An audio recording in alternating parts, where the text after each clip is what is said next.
Hi, folks. Welcome to Crisco's Corner. Unfiltered commentary. Not your truth, the real truth. Please like, share, and subscribe. And as always, thank you for your support. Hi, folks. Welcome back. I thought I'd give this call to my opinion piece. It's based on, I think, hard evidence, but still an opinion nonetheless, on why Roe v. Wade lasted so long.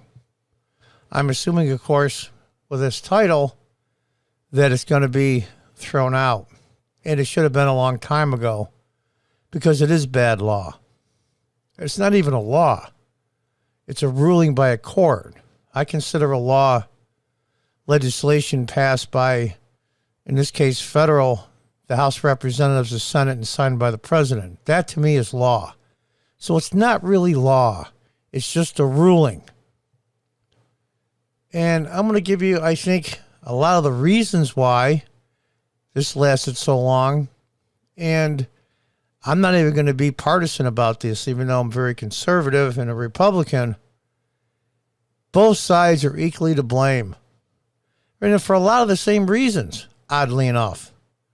Let's check into this a little bit. And let me talk about what I think, what happened, and what's going to happen in the future concerning Roe v. Wade and abortion in general. Here we see a picture of the House of Representatives, and I put spineless politicians, and they are, all of them, both sides of the aisle. I'm 65. Roe v. Wade was passed when I was a junior in high school, I believe in 73. And there are House districts that are very, very deep blue that love Roe v. Wade and want to expand abortions to almost till birth. And those probably 10, 15, 20% of Democrats that are in almost guaranteed to be reelected if you're a Democrat or someone who is a Democrat will push for federal law, and they have been for years. But the rest of the Democrats that aren't in deep blue districts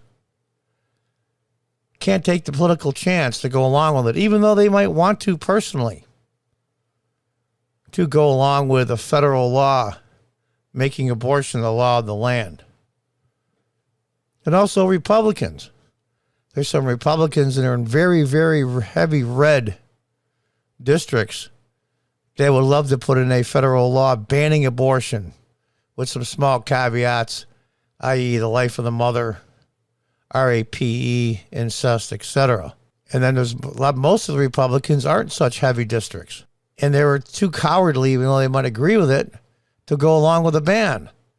So both sides are equally guilty, but for different reasons. So that means the vast majority of the representatives in the House are too cowardly to go either make it a national law or to ban it with a national law.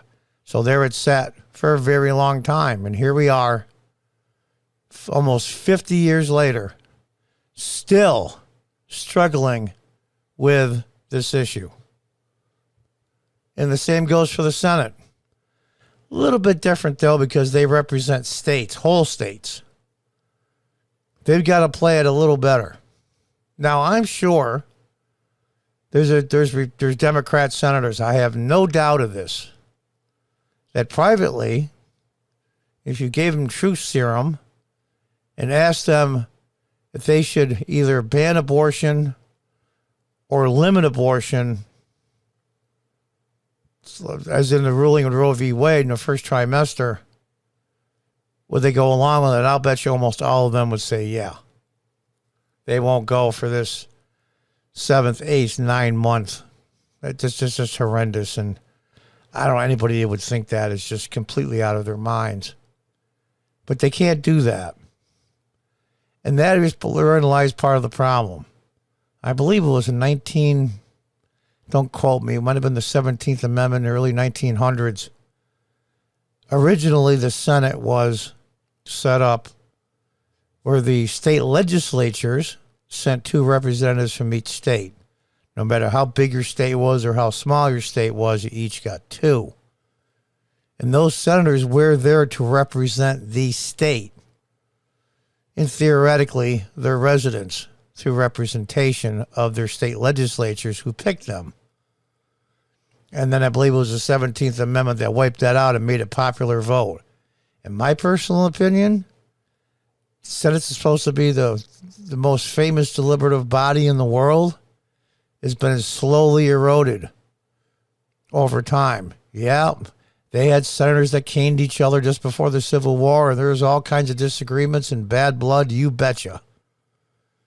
But they represented the states, and the state's representatives were elected by the people from that state. And they cook it out because of a supposedly graft and all kinds of chicanery. Well, nothing's any different.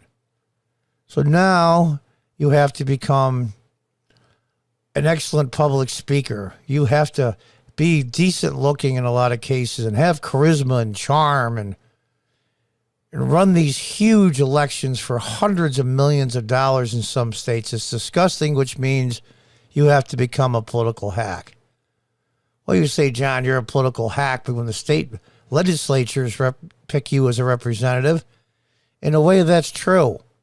It was much cleaner. It wasn't nearly as confrontational.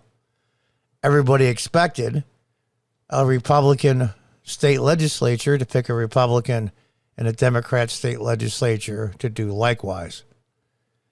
And so now they're in the same boat with the House. You don't see any bills from deep red or blue states. Nobody wants to rock the boat. So they say nothing. And as time went by, Roe v. Wade stayed the ruling of the court. And I'm not going to let the executive branch of government off the hook as well. But this is a lot dicier when you're president because you're representing, in our case, all 50 states. Back then there were less. You represent the entire country as a whole, not just one state or one congressional district. You sit down with your party people and you say, listen, we've got to come to a conclusion. Roe v. Wade is flawed ruling. It's flawed. We'll call it law. It was based on fraudulent. I call it fraudulent reasons, and it's just flawed. Period. We need to have more clarity. We need to say, listen, abortion is legal in the United States. We can maybe mirror some laws in Western Europe in the first trimester and the first trimester only. And states can't combat that. Now, the deep red states and the pro-life people like me would have a fit. It's the compromise. But Nolan was willing to make the compromise for one simple reason: progressive tactics. Now, I'm not going to let the far right off the hook either. They're not nearly as effective. The far right, the anti-abortion people at anti-abortion period, than the progressive tactics. I say that because the progressives and the leftists are very, very much more organized, and they are much more in your face. They don't care about rule of law. They deal by emotions only. They're basically children with adult responsibilities. And they're very much organized, like I said. And with the internet now, you can raise $1 million in a week and become organized. I mean, all these signs and all these people and all this organization wasn't free. Believe me, it wasn't.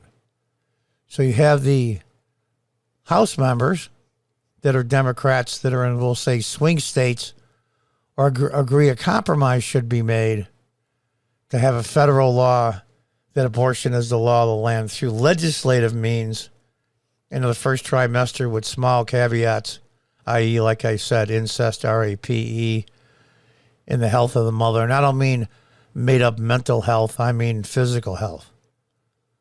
But these progressives will come out in droves if you were a Democrat in a, we'll call it a purple state or a swing district.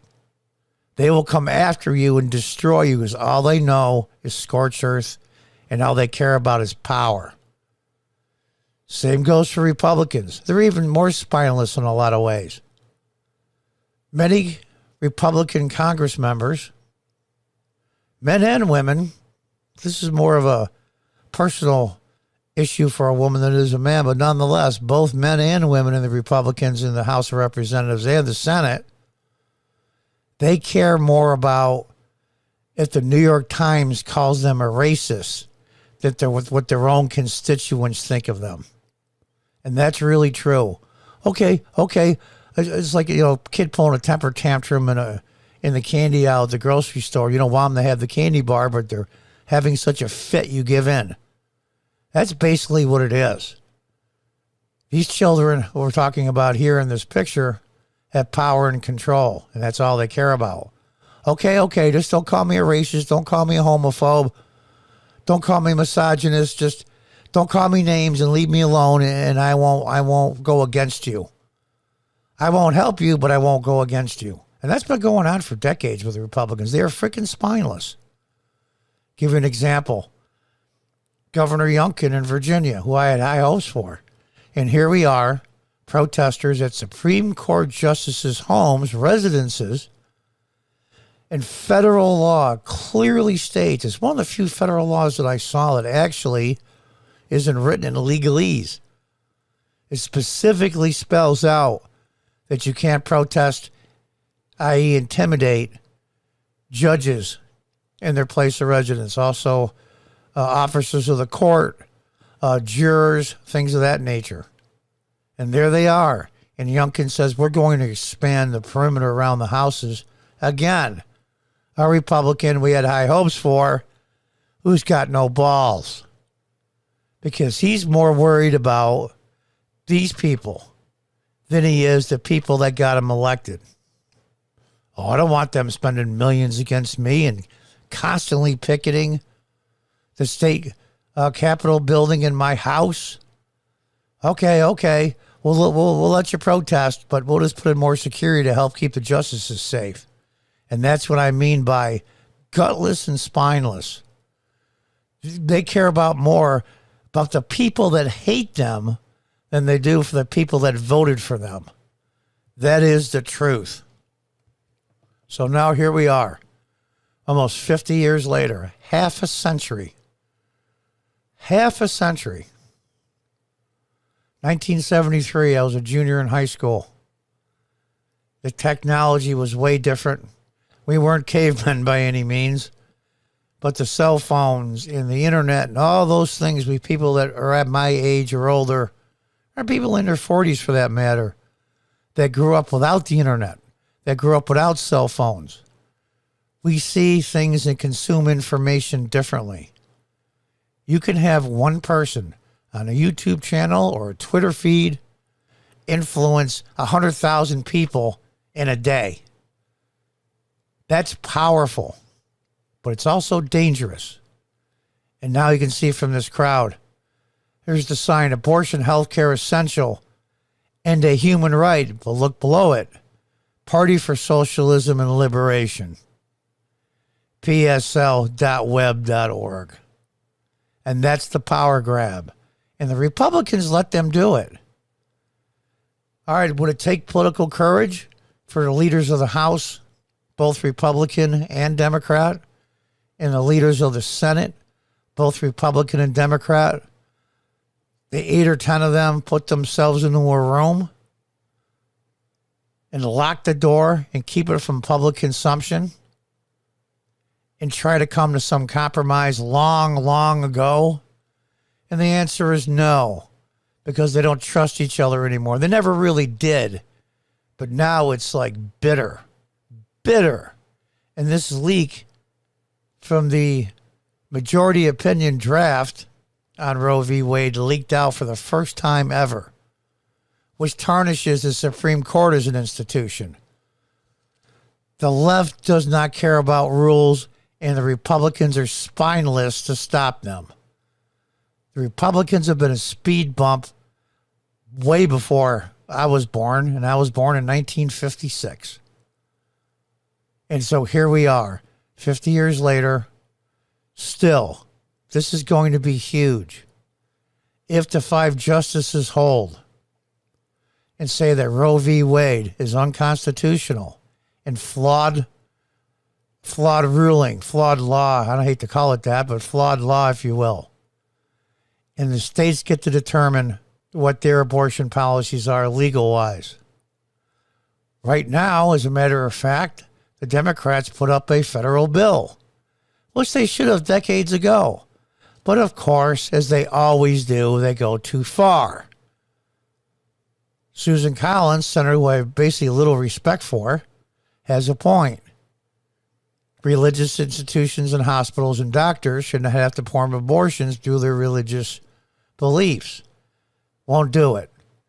Will they have a cutoff to when abortions can be performed by choice? My body, my choice. But these same assholes are out there picketing for forced vaccinations. So, there's hypocrisy everywhere. Everywhere. And it's undermining the foundation of this country. I personally believe, I don't think there's going to be a civil war as in 1860s, a ground war with weapons. But there's going to be a war, a huge culture war, which can lead over into violence, unfortunately. It's going to be a huge culture and financial war as battle lines are drawn because the Democrats won't put a reasonable bill. They won't put a bill that says you can get an abortion as a federal law in the first trimester only, with small exceptions, because these people in this picture will crucify them. This is almost by threat and extortion. We don't want these people mad because they'll primary us and work against us because they're relentless, because they're cult members. And the Republicans are the same way. We don't want these people coming after us and make us look bad. We just want to get reelected. So don't call me names. Leave me alone.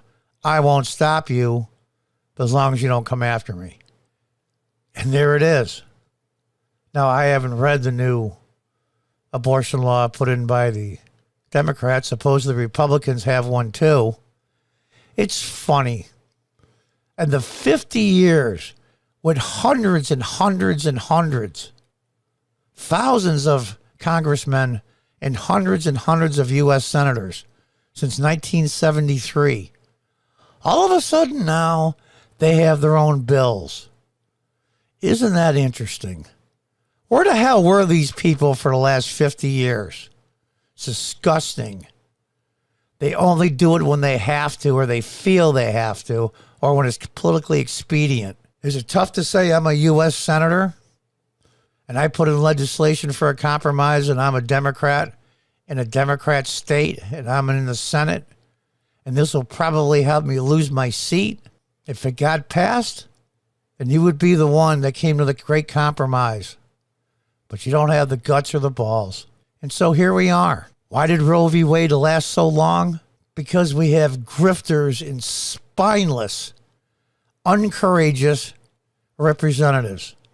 And is it really their fault? No. It's mostly the people. The people say, do what we want or we'll destroy you. No compromise, nothing. Scorched earth policy, grab power.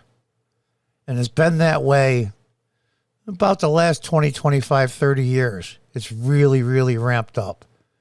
Now it's coming to a head. And we're going to see who makes out. But God knows what can happen to the country until then. Why did Roe v. Wade last so long? Because we allowed it to. Same with slavery. Why did slavery last so long? For the exact same reasons Roe v. Wade lasted so long. Think about that for a minute, folks. Until next time, goodbye and good luck.